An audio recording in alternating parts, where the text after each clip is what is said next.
Hello mga kabibig, welcome back sa ating bagong YouTube channel. Ito ang pinakamaingay na YouTuber sa lahat ng YouTube. Ako si Kabibig, maglebag-lebag na ta with evidence na ko po. Ang kapal ng mukha nitong si Claire Castro, no? Oo, sa Bisaya pa ba? Gihagit niya si Senator Bato de la Rosa. Oo, may challenge. Oh, nako, Claire Castro, baka mapahiya ka kay Senator Bato de la Rosa. Kasi itong si Senator Bato de la Rosa, kabibig, may sinabi na ano daw, ang mga ICC investigators nandito na sa Pilipinas. Nandyan sa Pasay, isa sa mga Pasay Hotel. Tapos, itong mga ex-PNP executives, parang persahan na tawag dito, mga kabibig, papipirmahin ng affidavit. Itong si Claire Castro, kabibig. Nako. Grabe si Madam Castro. Talagang challenge siya si Senator Bato de la Rosa. Oo. Believe na believe ni si Castro sa kanyang sarili. Feeling ni Castro ba mas powerful ako kay Bato? Parang ganun ba? Kaya ang ginawa niya, sabi niya kay Bato, ilabas mo ang ebidensya mo, Bato. Wow. Senador ang sinabihan niya ganyan, ha? Napaka-confident ni Claire Castro. Paano kaya no kung sasagutin siya ni Bato? Well, time will come. Mangyayari yan kung si BP Sara ang uupo na presidente. Malapit na yan. Malapit na ang 2020. 3 years na lang. 2028. 3 years. Oo. 3 years na lang. 2028 na. May election. Ako, alam nyo ba, kabibi? Ito pa. Parang ang mga tao ngayon ay nakakaramdam ng medyo na balaka sila, Bisaya, ano? Parang nakaramdam sila ng takot kasi combined powers na ang mga LP. Oo, mga bibig. Alam nyo, parang Raffy Tulfo and Bam Aquino tandem. Tapos, sino ba isa?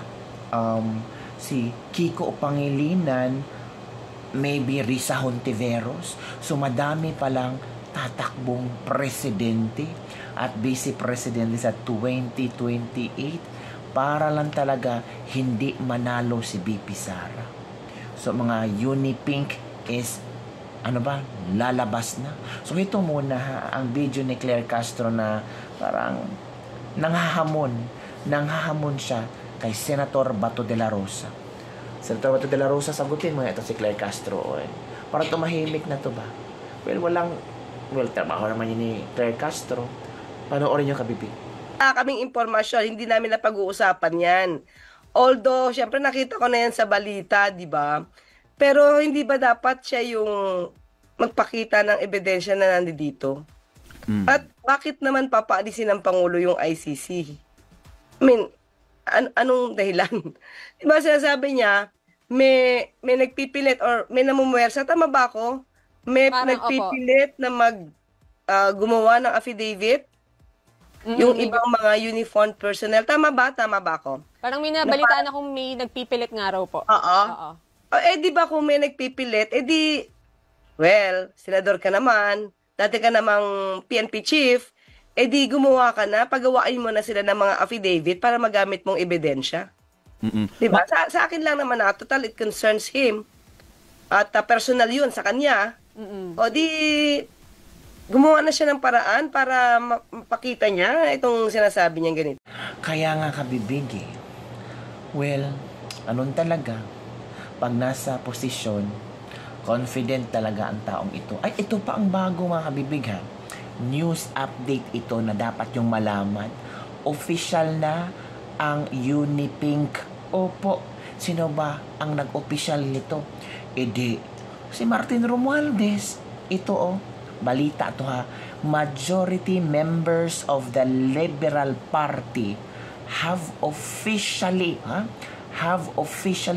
joined the expanding super majority coalition in the House of Representatives, supporting the continued leadership of Speaker Martin Romualdez in the 20th Congress. O, tingnan nyo, ha.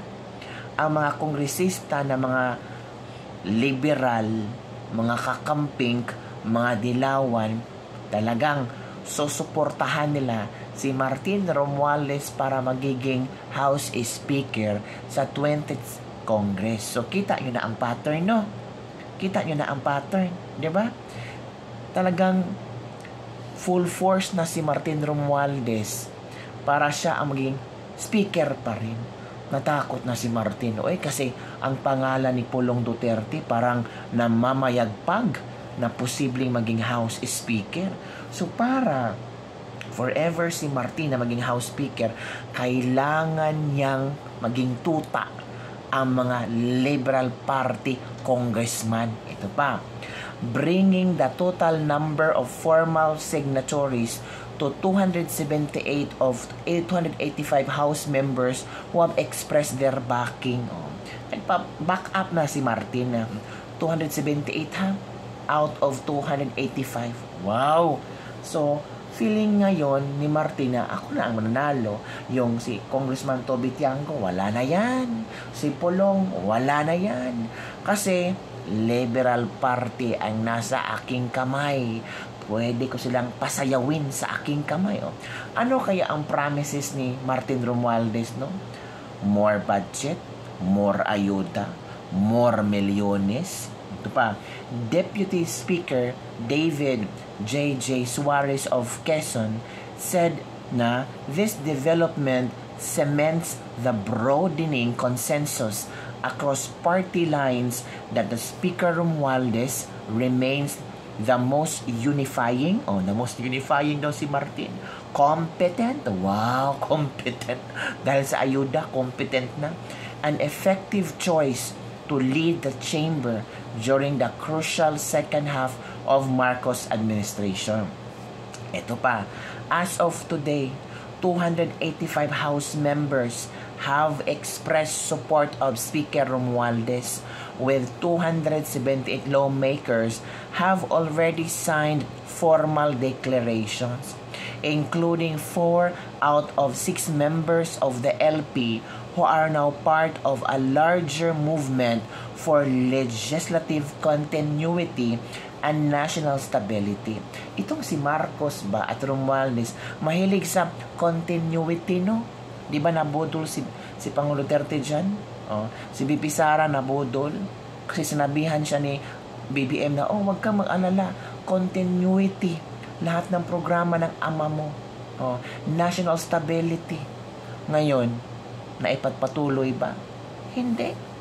Binodola nila si Sara. Ngayon, mambobodol na naman si Romualdez sa mga congressman. Well, ang mga congressman, baka may mga secret na mga under the table, yung mga milyones na mga secret ba. Pero kung talagang si Martin Romualdez ay karapat-dapat na maging speaker, House Speaker sa 20th Congress, according to them, natural. Sila naman ang naglaban-laban dyan. Pero gusto ng taong bayan na sana si Pulong ang maging House Speaker para wala nang kawala yung mga ayuda na yan, tanggalin yung mga ayuda na yan. At para yan si Martin, parang ano ba? The Crocs joining forces to dry the national treasury. Totoo. This, despite having the lowest trust rating ni Martin, makes me wonder if our representatives are really representing the people. Totoo, tama. Di ba pinakamababa ang trust rating si Martin Romualdez? Pero ngayon, pati mga House of Representatives backing Martin Romualdez. So, itong mga House of itong mga congressman, para saan sila? Para sa mga tao or para sa kanilang bulsa? Yan ang tanong na maraming netizen. So, yun lang kabibig ang ating latest libak-libak for today. Claire Castro, sinupalpal si Bato, hinamon si Bato. Si Martin, hawak na niya ang Kongreso. Madami na ang nag-backing sa kanya na para maging the next House Speaker, para ipagpatuloy ng national stability and continuity. Wow, iba ang tema ni Martin. Parang pambobodol na lang ni BBM. So yun lang kabibig ang ating latest lebak-lebak for the day. Don't forget to like, subscribe, and share this video para sa mga latest trending news na ating pag-usap-usapan. Bye everyone! See you next time!